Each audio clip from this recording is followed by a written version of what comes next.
was a really key thing, fearing God.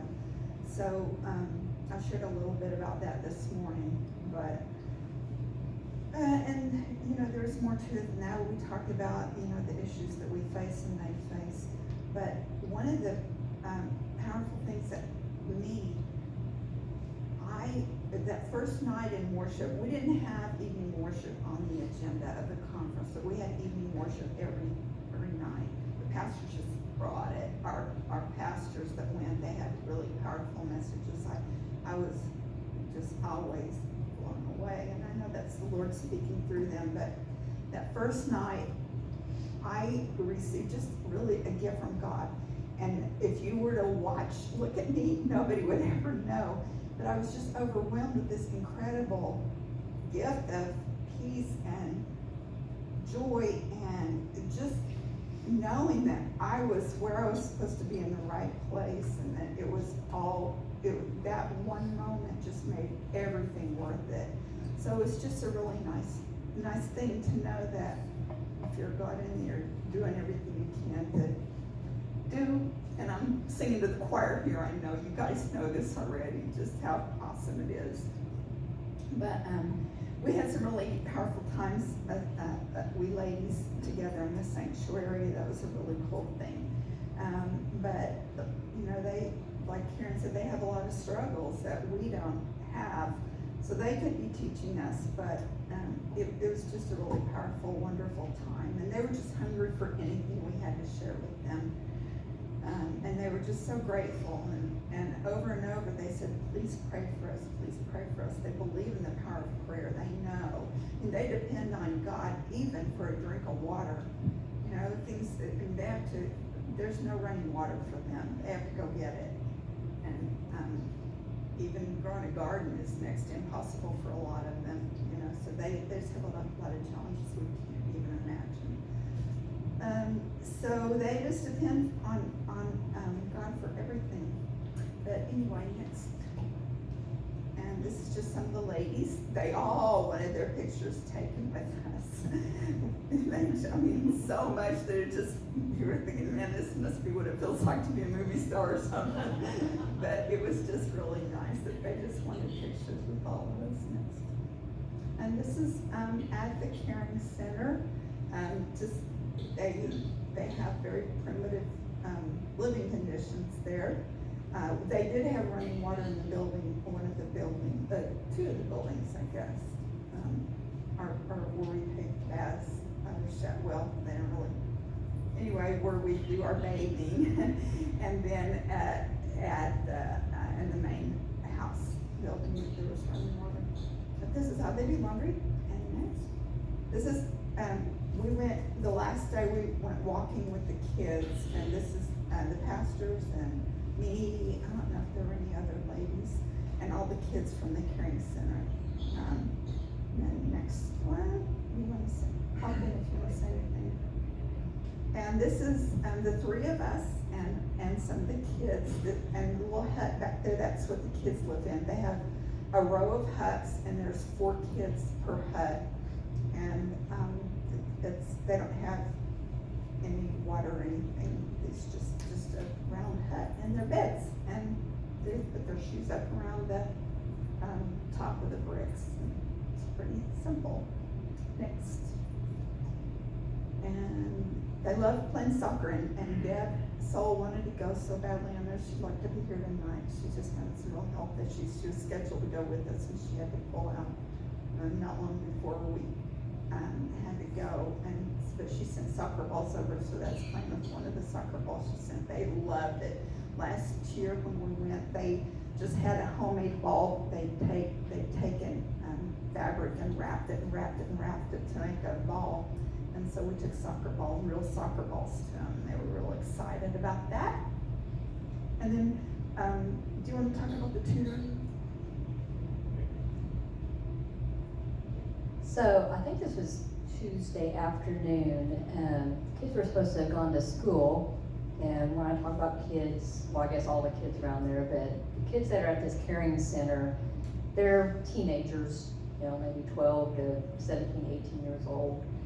Well, their teachers went on strike, but they still had homework to do. So we had the opportunity to do some tutoring for them.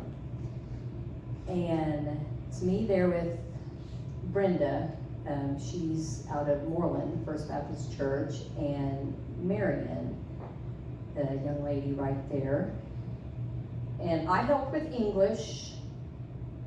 Pastor James helped with accounting, of course.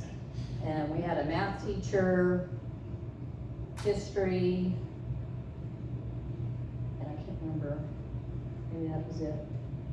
But English, the Marianne here, she said she needed help with vocabulary. Okay, I can handle that part. I can handle vocabulary. We sit down with her and she starts talking about compositions.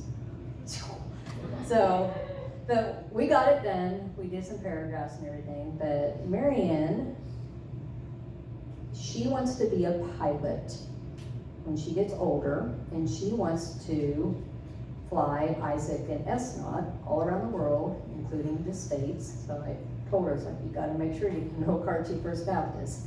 But that was very special. I was actually a little intimidated going into this tutoring thing.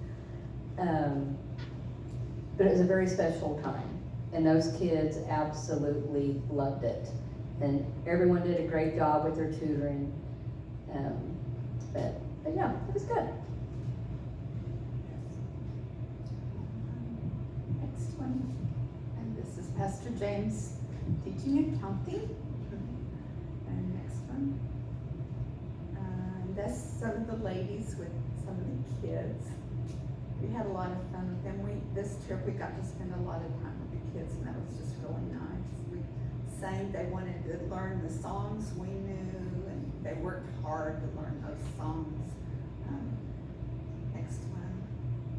And this is Pastor James. So we walk behind us there, you can't see much, but there's a little, at a small town there that we walk to and back. And it's all dirt roads.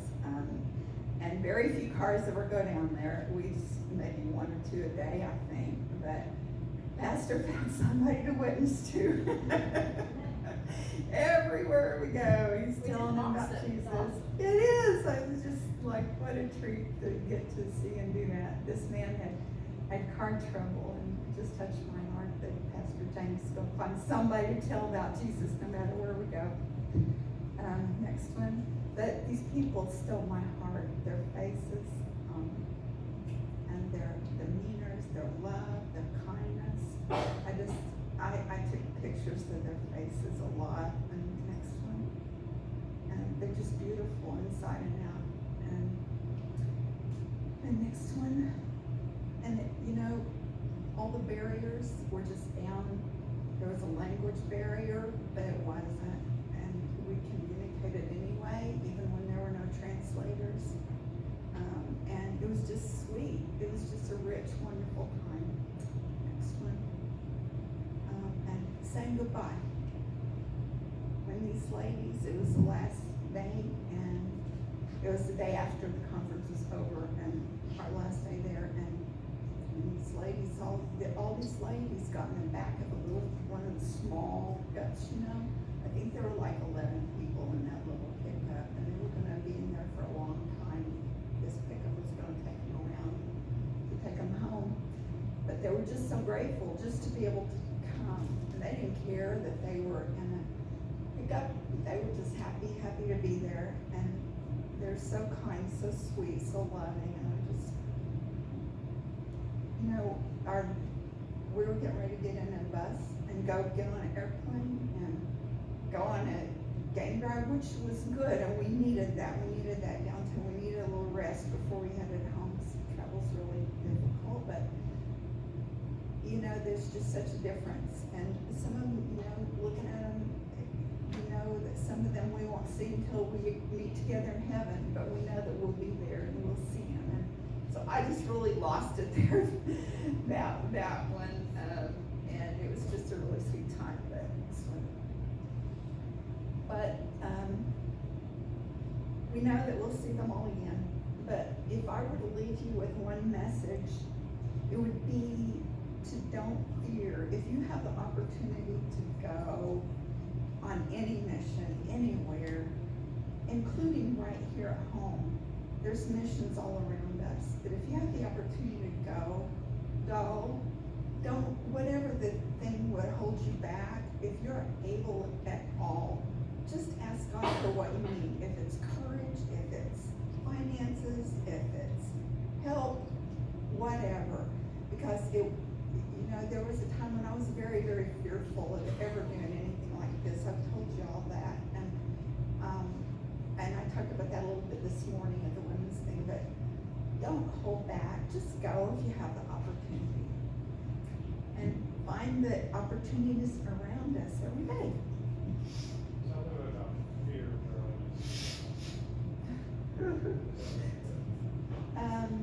I kind of did.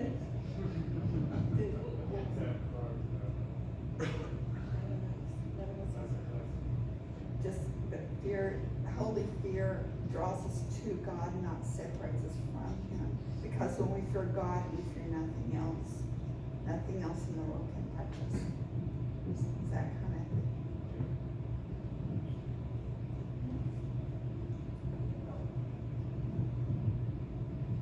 Or I can do this afterwards. I have one thing here. I know we weren't supposed to bring finger foods tonight.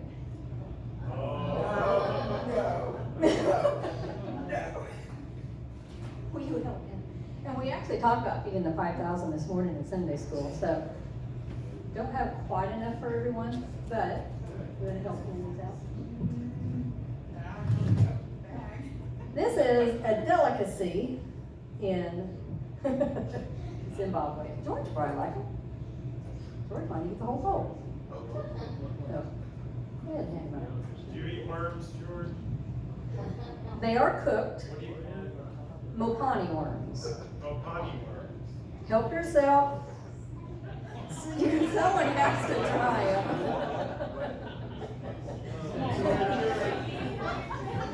I did. And James. I ate half of one.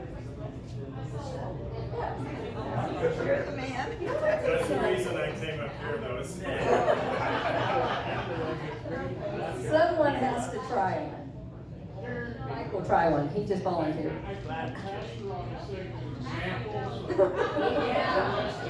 He did. You look like you would like. While she's handing those out, let me explain this picture. This is we're walking to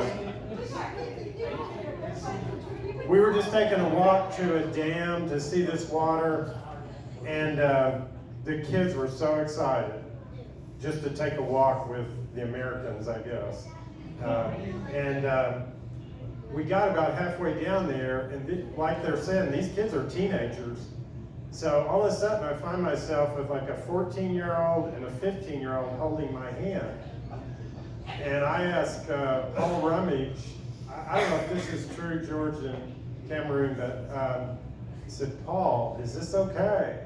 Because I'd heard going over there that sometimes if you're walking with a man, then a man will hold your hand. And he said, yes, it's just a sign of friendship. When you walk, they hold your hand. They want to, and you're together, you're beside each other. I told Glenda if I walked to the Tabernacle at Falls Creek holding a 14, 15-year-old girl's hands, I'd be getting some calls. So it made me a little nervous, but it's just part of their culture. I wanted just a few quick facts. Zimbabwe has almost 17 million people versus Oklahoma is almost 4 million. It's roughly twice the size of Oklahoma in land area. The Zim life expectancy in Zimbabwe is about 62 years old, which is a vast increase. It said in 2002, it was only 44 due to HIV and AIDS epidemic. So that's going the right way.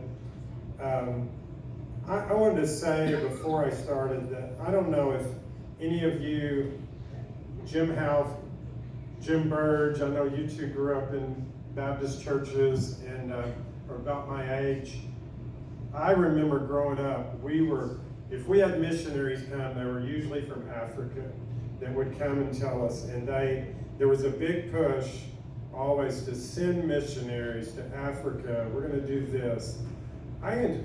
Zimbabwe is about 80% professing Christians.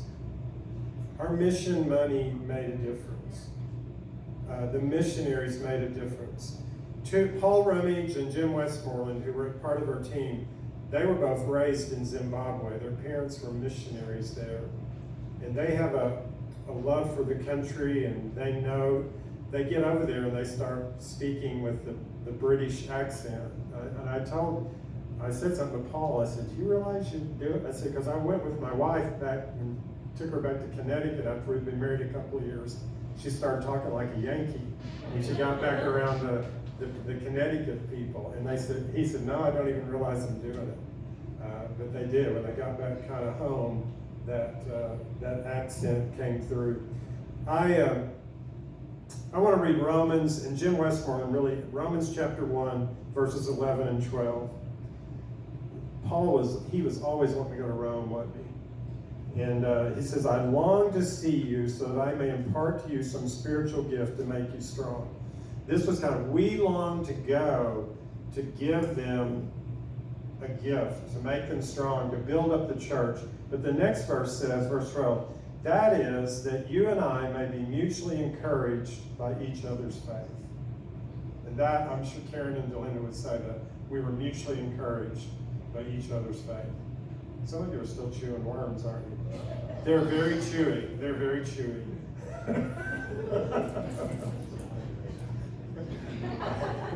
Okay, let's go to picture number 1.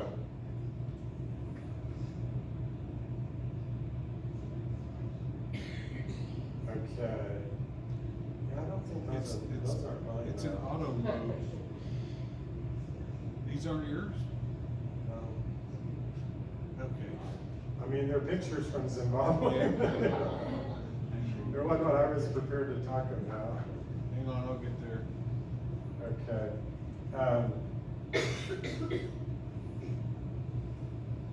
want to share one other thing. You'll see the building in just a minute where we had it serves as a church on a weekly basis.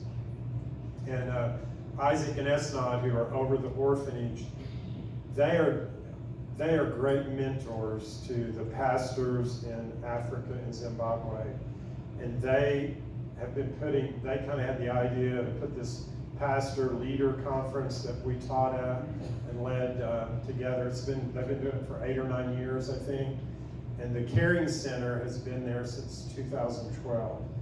While he's waiting on that, let me tell you a story. Paul Rummage, who at that time was pastor in Bartlesville, he's strayed off and gone to Texas now, but we'll forgive him. But he said in about 2008 or 9, somewhere around there, he got a burden that he was neglecting Zimbabwe. His parents had spent almost 40 years of their life as missionaries in Zimbabwe. And he didn't want to see that legacy just end. And he said, God put it on my heart that I needed to be doing something in Zimbabwe. And he said, really, the idea of an orphanage, reaching orphans. And I started contacting some people I know there, and they said, you need to talk to Isaac. And so he took a mission team, and from Bartlesville, they connected with Isaac and Esnot. They did evangelism work. They did door-to-door, trying to get people, find out where people were. And they say people in Africa are very open to talk about spiritual matters. Some of them are open to talk about witch doctors and evil spiritual stuff, but they are open to spiritual conversations. And they said they went door to door, and there was a man there, Ben something, I can't tell you his name. He was at the conference every day. You'll see his picture in a minute. He was a war hero. He had helped the Zimbabwe people get their freedom from, it's kind of a long story, but Zimbabwe had been a colony of of England, colony of England. And a man named Rhodes came and they broke off from England and became named Rhodesia. And it was run by wealthy white farmers. They had like plantations. In fact, those huts you saw, that's where the workers on that big cattle ranch lived. And you're going to see a big hay barn they had that's a school now for kids. You'll see big feeding troughs. It was like a feed lot they had there. But the black majority won their independence through 10 or 12 year civil war. Georgia, if I may be getting some of my history wrong, but I don't know if you know Zimbabwe history that well, but this man was a carryover from that. He was looked at as a hero. And when these white people came and started going door to door, he was skeptical. What are they up here? What are they doing? What are they up to? And so he started following them. And Paul Rummage said by the end of the week, he had heard the gospel. He had heard about Jesus 30 or 40 times at different houses. And he decided to give his life to the Lord and become a Christian. And that opened the door for the ministry that's there today. God put a man of favor there. He was an important man, a respected man, an honored man in the community. So that opened the door for them to do their work. That's the book we used. I have one here in our conference.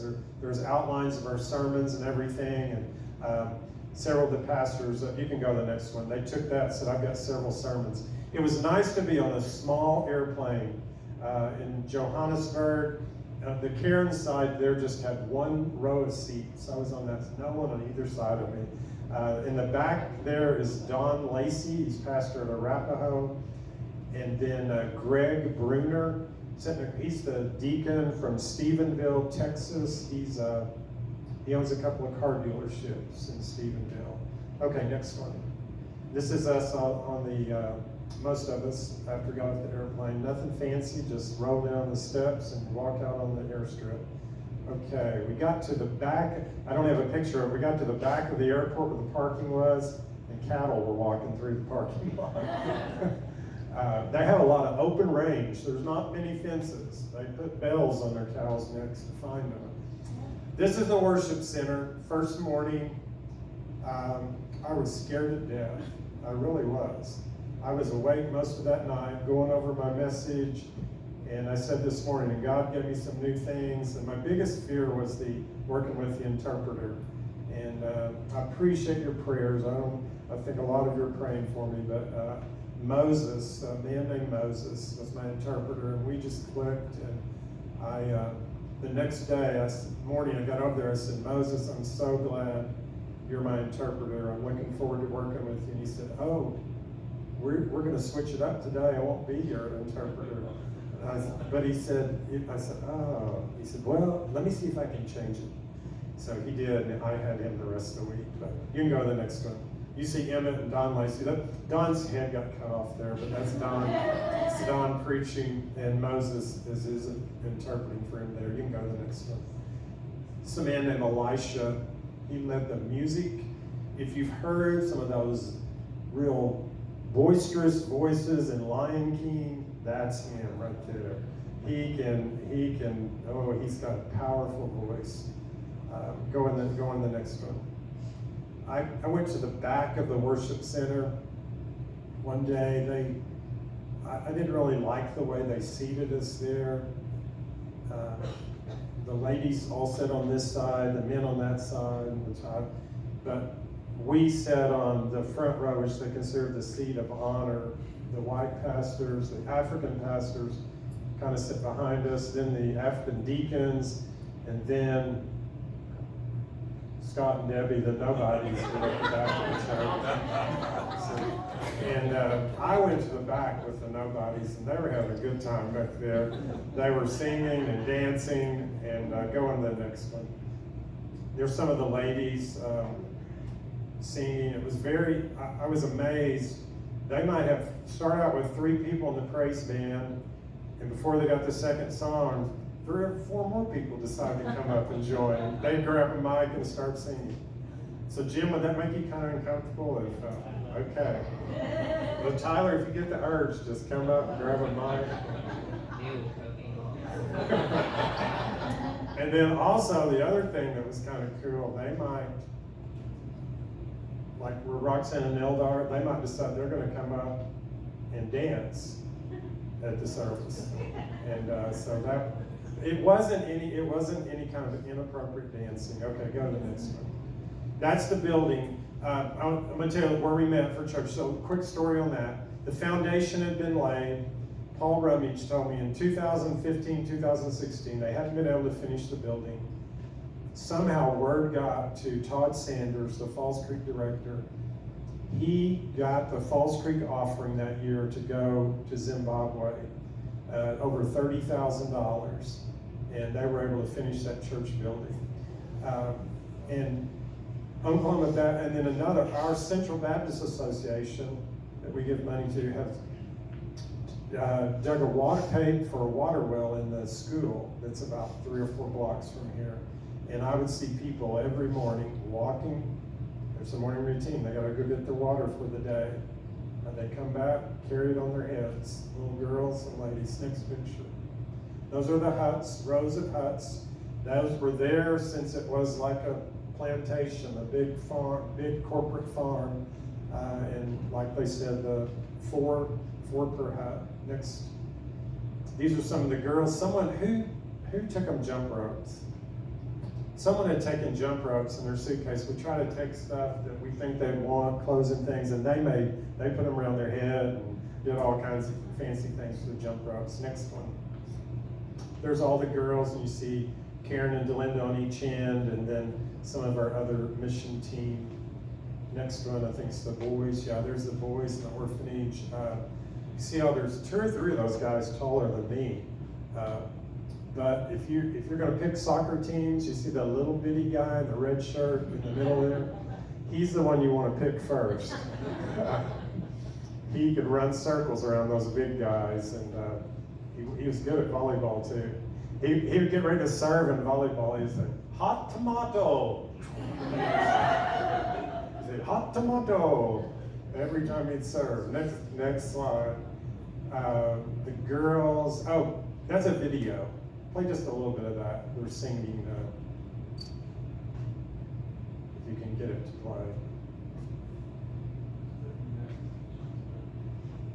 Tap. Just click like you go on the next slide, it should start.